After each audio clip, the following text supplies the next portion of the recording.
Housing, or more frequently the lack of it, has been a hot topic locally and statewide for a while now, way before the COVID pandemic prompted a wave of new Vermonters to seek homes and places to live here. Land prices, labor costs, and material costs are frequently cited as factors as to why potential developers find that building affordable or workforce housing simply doesn't pencil out, as the expression goes. They are too expensive to build for what the market will bear. Other factors are in play as well, such as local zoning rules and obtaining needed permits. To try and understand the problem behind why the supply can't meet the clear demand, we talked with a group of people in the housing field on what drives up costs and what some solutions might be. Because of land costs and utility costs, which present some great upfront costs to developers to provide housing, particularly when you're talking about multiple units at one location. The state has substantial programs and the area participates in program when you talk about rental housing and subsidized rental housing. But once we get above those income levels, and this is our problem from my perspective, is we don't have anything. We don't have anything above those income levels, and which are relatively low because, from my perspective at least, in today's conditions. And also, we don't have anything for ownership. So when people want to get into ownership, either you can have the financial wherewithal to do it, or you're left out in the dark. So where the town can contribute, of course, and the state is now starting to promote this policy, is to increase density in certain desirable areas so that the cost of land per housing unit goes down. And, I'm testing that principle on Route 7A, where recently that was, let's say, upgraded to 10 units per acre from 1 or 2 units per acre. So that's a help. For example, I had to buy a parcel of land there for, just under $400,000. And if I had to put only, and it was 3 usable acres, well, under the old zoning, I could do, 5 units. So you can see the difference there just in the cost of land. And now I can do up to 30 units. So that makes a big difference there. Then the other related costs is the infrastructure to support housing, sewer, water, electrical, and all those utilities.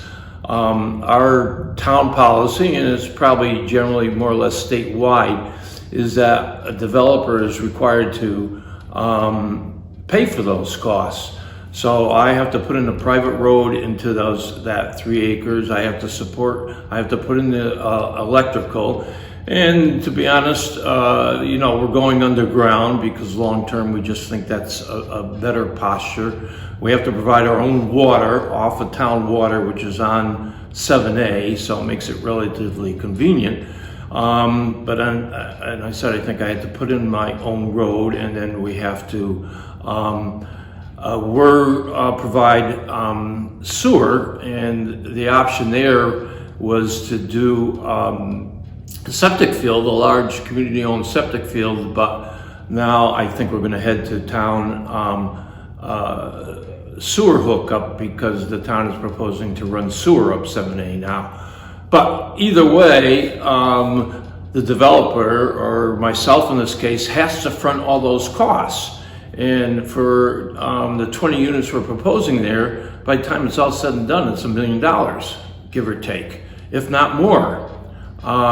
So, it takes a lot of upfront cost to invest in housing before you even start about building a house, okay? Then you go from there, and on top of that, you have to go through all the permits. And for the most part, the town was very, I don't want to say easy to deal with, but very fair to deal with. Act 250 got to be a problem again, and particularly there because there's duplication of effort. And that's an area that needs to be reviewed in justice. I think the affordable housing has more or less gone out of the picture since COVID started because the supply and demand of the materials drove up so high. Everybody wanted to build, which drove the suppliers up. COVID hit, they weren't able to keep up with the demand for everything, so it just drove the price up. Our lead times are down, or are extended way out. So, we might have 9 or 10 week lead times on windows. So scheduling things has just been a total nightmare to try to schedule things in a timely manner to make sure that each phase of the project is moving accordingly. And then I'd also say that as far as the labor goes, our prices for the labor have gone up. The cost of living for everybody has gone up. So the pay rate has to go up. Also, there's so much work to do. There's a high demand for these guys, so they kind of have they've got more of a one up on the employer, because they can say, oh well, so and so is going to offer me more money, so then you have to offer them more money to keep them. So labor and materials have both gone up. So affordable housing has kind of gone out the window, as it's towards most of these higher end clients that are moving out of the cities and doing the work. And then a lot of the locals are realizing that drove the price of the housing up so high. They're selling, and then now they're out renting without the ability to buy again. So the market has it is super unpredictable. It's like it's never been, and it's a hard time. You're busier than ever, but it's so hard to get work accomplished the way that we used to. We used to be able to, when things were more readily available, as far as materials, labor, we were able to do it for a cheaper cost, which gave more people the ability to build. John O'Keefe, the town manager of Manchester, discussed some of the zoning and utility components involved in addressing the housing shortage. I think there's been some marginal improvements. The biggest thing that we've done is we've updated all of our zoning to encourage workforce housing. There's very specific incentives to encourage more development around the downtown areas. So I think the zoning piece is there. I don't feel like the town zoning is standing in the way. There's this big giant elephant called Act 250 that continues to plague housing in Vermont, any development really. But housing, and we're seeing people that have properties that could be developed into more housing, but they're actually developing less housing there because they don't want to get into Act 250. So that's really too bad. And then the other piece I think that the town needs to work on is, and we're working on it on Richville Road and on Main Street, is in order to provide more housing, you really have to provide more density. And one way to provide more density is the zoning, but it's also water and sewer. So both of those roadways have water. They don't have sewer all the way down them. And I think that, right now we're looking at first up Main Street, because there's a lot of property there that could be converted into workforce housing. And then the other piece is, we're doing a study on it right now, is to get sewer down Richville Road, at least down to the property that the town owns at Airport Road, and then with a possibility of going up to Cass Terrace. But those are the big pieces that I think the town really controls, is really in the driver's seat, is utilities and zoning. A housing summit planned for October 13th in Arlington will bring together many people in the housing industry to discuss these and other related issues. State Representatives Kathleen James and Seth Bongartz are organizing the housing summit, and we had the chance to discuss with them why this was an area they felt it was important to focus on. In the end, affordable housing is going to get built because of local leadership. The state can help make funds available, but it really requires local leadership to help make it happen. And part of that local leadership is looking at, for instance, zoning regs, and really trying to make it much easier to build denser housing in downtowns, or toward downtowns, and especially where there are services available like sewer and water. And by the way, we put a lot of money into sewer and water as well, which then in turn helps make it possible. That's another ingredient, often another ingredient for building affordable housing, if you have the hookups, the ability to hook up to town sewer and water especially. But it really requires local leadership, and then the state helping make the resources available for the local leadership to then take and help make something happen. But zoning, for instance, and S101 was a grant program. I believe that will pass. It just didn't quite make it out of conference in time at the end of the session, at the very end. But it provides grant money for towns to work with, to help fund the cost of the town to hire the regional commission to help them change their zoning regs to make it easier to do infill development. And that's where, and especially because people want and need services to be walking distance to services as much as possible. So that kind of leadership from towns identifying places where affordable housing might take place and then helping pull together the people to help make it happen, that kind of thing. But now to actually have the resources available to do it is really, it's a sea change.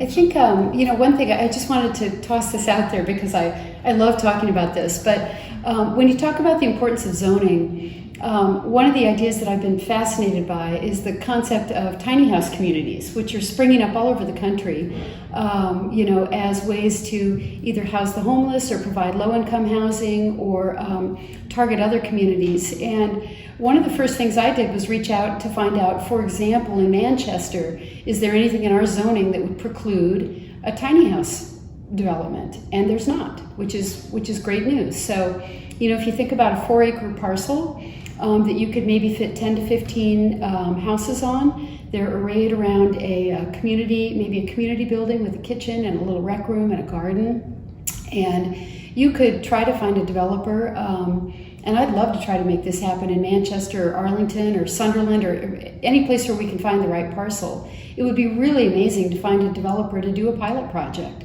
and see if we can get a tiny house community going. I think it'd be a great place for seniors to live. It would be a great place for young working couples or single folks, or you could use it as low-income housing. And tiny housing doesn't have to mean the truly tiny. 400 square feet. It could be a little bit bigger than, yeah. I was wondering if there's a definition of a tiny house. 40 square feet. They can be really tiny. They can be really tiny. The Lord in this room. I kind of wondered, the 150 million in ARPA money, I mean, how's that going to be divvied up around the state? I mean, is there going to be a certain amount allocated to each county, or how is that going to work? I guess leading to the question of, will any of that money find its way down here to help? This is where the local leadership comes in, because to the extent that the money is going through VHCB, it's a grant program. You put together the proposal and you apply for it, and it competes with others, and the money comes, but there's no reason in the world it can't come down here. I reached out to VHCB in anticipation of this conversation and asked that exact question. And this is where we really need to make sure that our local leaders, know about and are actively applying for these grants. They said they know of a couple grant applications that are in the works for this next round of money, which is really great. But we should be actively and sort of aggressively applying for those grant programs for projects here in our communities. One of the speakers at the Housing Summit in Arlington will be Josh Hanford, the state's Commissioner of Housing and Community Development. We talked with him a few weeks ago about some of the issues in play with housing. The last decade that we were building more units was in the 80s. We were building like 3% above the replacement loss at that point. Now we're at 0.018%. Like, we're barely replacing the units that are lost. And to further exacerbate the problem, family sizes and structures have all changed during that during that period. We have smaller households, which means, there's less income earners coming in to afford the housing they need. And most of the housing we have in Vermont was built before 1929. So, what did we build before then? Large homes that were meant for large families. And so we've suffered from this for decades. We're behind the 8 ball here for a couple decades in our housing problem. And it's really hit this crisis point, really highlighted by the pandemic, because we wanted everyone housed safely and not in congregate settings, where we typically house folks that are struggling with, homelessness, finding a place to live. There was shelters, but we sort of moved them out and needed to find individual housing for everyone that wasn't in an existing housing, a household. And so that really shined the light. Well, wait a second. Why do we have 2,500 people in hotels and motels? That means we're that short on units. Just forget about the ability to even pay. We have the money to pay for them. We just don't even have that many units. And so it really is a long road to get to this point. And the problem with building new housing to get ourselves out of it is this sort of missing middle. The workforce housing is especially hard to build because we have lots of federal programs, state programs that focus on the lower income affordable housing with the big A. And we have a great network to do that across the state. We have lots of partners, Vermont Housing Conservation Board, Vermont Housing Finance Agency. We have local partners like in your region, Shires Housing, NeighborWorks of Western Vermont, and they work on those issues in the way that they're able to provide affordable housing at rents that people can afford is they build these properties debt-free. They get all the funding to build those units without taking on any debt. It comes in the form of tax credits and grants and so forth, so they can produce a nice new apartment complex on the scene, and they can offer rents that are affordable to the region. It costs $400,000 to build a modest home, and there's no subsidies or programs to sort of help people build homes that are above what they sort of define as affordable housing, which is 80% of the area median income and below. So folks between that 80% up to 150% of area median income, those are the folks that have the hardest time finding a place to live right now because they've been priced out. Rental properties aren't being built in that zone, and home ownership units are being built at price points above that bracket as well. And so we really have to, as local government, state government, federal government, sort of break down the barriers and the things that get in the way of building that kind of housing. He stressed the connection between workforce housing and a workforce. Without a place to live, it's hard to attract often badly needed workers to move here. In all of our communities, and need to have tough discussions with our neighbors that you're going to need to welcome an apartment building in your neighborhood. You know, if you're going to be out talking about, you know, we need workers, you know, there's no one to staff the hospital, and you know, we need diversity, and we need to welcome affordable housing into our neighborhoods and be honest with ourselves about that, and have housing commissions and change our zoning. And then at the state level, we need to provide incentives so that our own environmental and land use protection laws don't become a barrier to building the housing we need. Because what happens is it doesn't stop. The development just goes farther up the dirt road and it becomes a one McMansion rather than 5 units of housing in an infill site in downtown, because that $50,000 Act 250 fee was enough to make that project no longer cost effective. The Arlington Summit, to be held at the former Catholic Church in Arlington, which is becoming part of a new community center known as Arlington Common, will be held Wednesday, October 13th. For more information, you can visit the Bennington County Regional Commission's website at bcrcvt.org. For the GNAT-TV News Project, I'm Andrew McKeever.